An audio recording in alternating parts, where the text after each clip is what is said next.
Hello, this tutorial is going to help you build an action for the Google Assistant using absolutely no coding in under 10 minutes.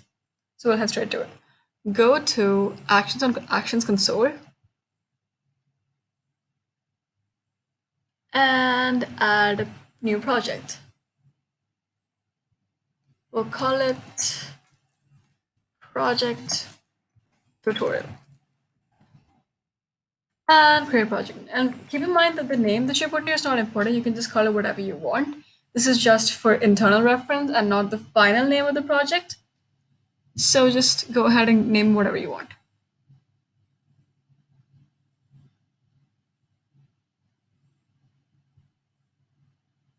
Okay, so you can just skip all this. You can do this later and go and click on the conversational tab. And build actions and add your first action. And build a custom intent. Now, Dialogflow. This is where the magic happens. It makes use of natural language processing to help you hold dynamic conversations with the Google Assistant. So this is another time zone. This is the closest one I can find, and create.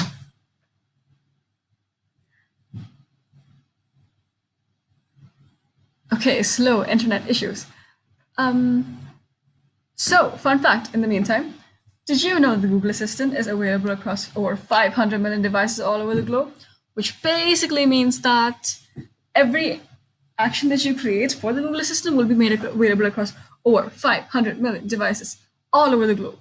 That's the kind of impact that you're going to make with this video. Okay, so you notice that there are already two kinds of intents present already. This is the default fallback intent, which is the intent that is invoked when none of the intents that you create is suitable for the input that the user provides. And this is the default welcome intent, which is invoked when your action is first called. So now, what is an intent? I'll explain with the help of an example. So imagine that you want to find out somebody's name. How would you go about this? You can ask them to introduce themselves. Introduce yourself. Or you can say, who are you? Or you can say, what is your name? You can phrase this in multiple different ways like so, but the underlying goal of this is the same. It is to find out the name of that person, and that is your intent, to find their name. And now how would you respond to this? When somebody asks you what your name is, what do you say? My name is so-and-so, right? My name is Project Tutorial. Okay.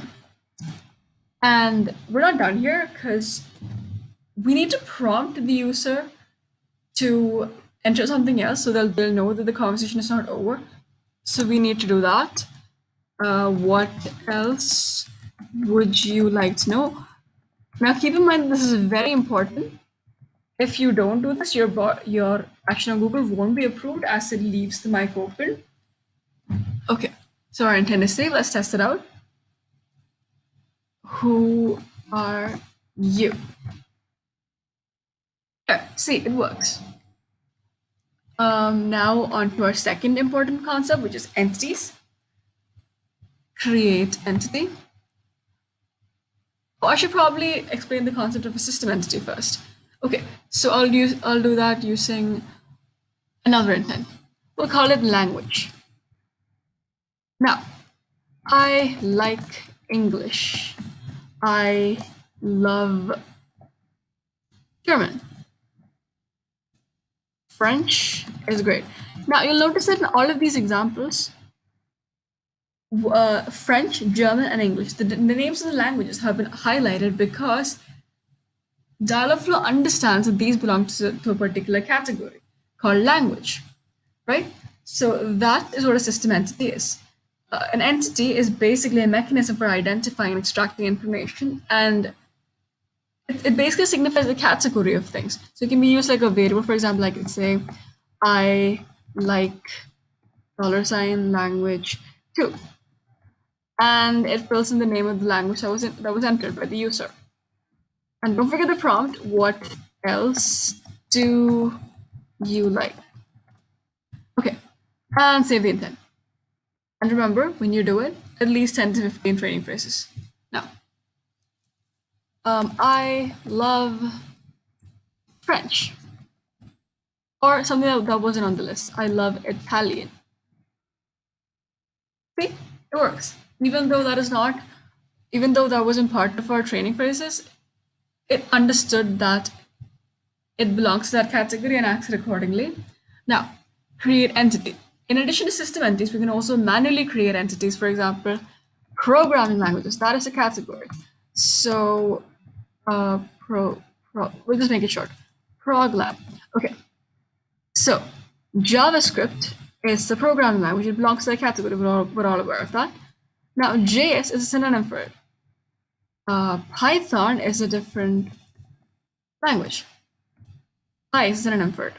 Or CPP and C++. You can go on forever. So all of these belong to the category programming languages. Now we can test this out. Create intent. We'll call it proglang2. Prog language. And I love JS. See, it recognized that it was part of that category.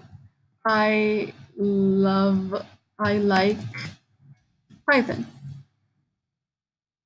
Okay, and now here we can just enter $proglang, just like how you enter a variable name. Is great. What else do you like? And we save it and test it out. I love JavaScript. It works.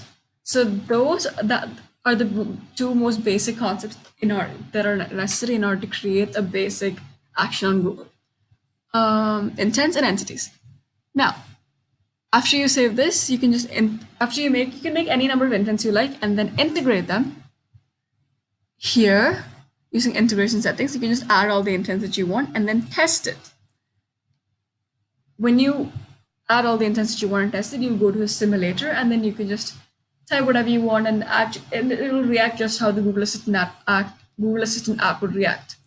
Now, a few key things to note when you want to get it approved. This is basically it. This is just how simple it is. We're almost done here. This is how you create it. And now just a few pointers to note when you want to get yours approved is 1, go to your activity controls page and make sure that the following permissions have been enabled: web and app activity, and include Chrome history, and also your device information, and your voice and audio activity.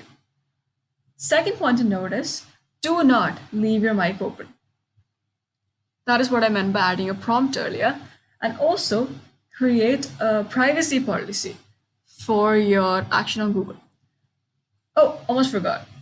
When you create an invocation for your action on Google, make sure that you don't use reserve words like assistant or Google or okay or anything. You can just, like, for example, if you try to make your invocation something like, okay, Google, talk to project help, project assistant, that won't work because assistant is a reserved word and your action on Google won't be approved. But even if it doesn't get approved, don't worry. You can just make a few changes and try to get approved again. It's no big deal. Just don't lose hope and keep trying. Okay, thank you.